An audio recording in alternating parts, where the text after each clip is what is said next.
ওদালগুৰি জিলাৰ মাজবাটৰ বাঁহীপুখুৰী চাহ বাগিচাত ২৪ সংখ্যক ৰঙালী বিহু উদযাপন। বাঁহীপুখুৰী চাহ বাগিচাত ২৩ এপ্ৰিল, ২৯ এপ্ৰিল আৰু ৩০ এপ্ৰিল তাৰিখলৈ তিনিদিনীয়া কাৰ্যসূচীৰে উদযাপন কৰা হ'ব ২৪ সংখ্যক ৰঙালী বিহু সমাৰোহ। আজি প্ৰথম দিনৰ কাৰ্যসূচী মতে ৰাতিপুৱা 10 বজাত ২৪ সংখ্যক ৰঙালী বিহুৰ পতাকা উত্তোলন কৰে বাঁহীপুখুৰী চাহ বাগিচাৰ প্ৰধান পৰিচালক তিলক চন্দ্ৰ ডেকাই। 10:15 স্মৃতি তৰ্পণ কৰে বাগিচাখনৰ গাননিক বিষয়া তপন গায়নে। 10:30 পুষ্পাঞ্জলি অৰ্পণ কৰে ২৪ সংখ্যক ৰঙালী বিহু উদযাপন সমিতিৰ সভাপতি আলেকজেণ্ডাৰ তিৰ্কীয়ে। 10:45 বিহু নৃত্য অনুষ্ঠিত হয়। 11 বজাৰ পৰা ছাত্ৰ ছাত্ৰীসকলৰ মাজত বিভিন্ন খেল ধেমালি অনুষ্ঠিত হয় বুলি বিহু উদযাপন সমিতিৰ সম্পাদক বীৰজু চাওৰাই সাংবাদিকক জানিবলৈ দিয়ে।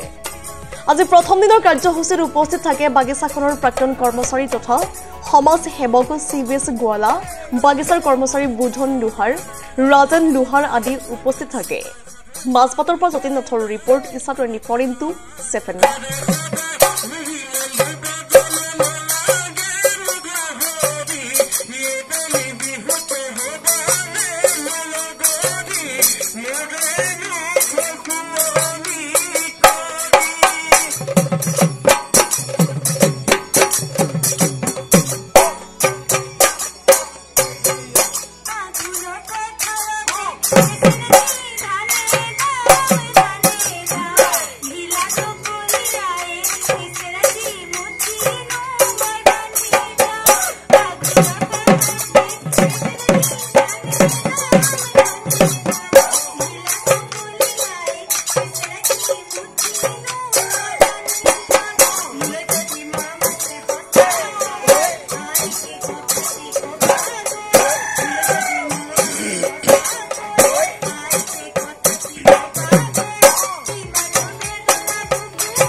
আজি কি কাৰ্যসূচী আছিল কওকচোন?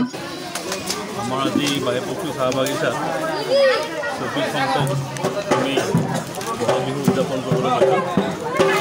আমাৰ সমূহ কৰ্মচাৰীবৃন্দ আৰু আমাৰ সমূহ শ্ৰমিক একলগ হৈ পেলাই আমি ইয়াতে বিহু উদযাপন কৰিবলৈ লৈছোঁ। কেইদিনীয়া কাৰ্যসূচী? আমাৰ এইটো আজি আমাৰ প্ৰথম কাৰ্যসূচী হিচাপে আমি উদযাপন কৰিছোঁ, লগতে স্মৃতি তৰ্পণ। তাৰপাছত দুদিনীয়া কাৰ্যসূচীৰে 29 তাৰিখ আৰু 20 তাৰিখে আমি আমাৰ সাংস্কৃতিক মঞ্চ আমি আজিৰ কি আহ্বান জনাব?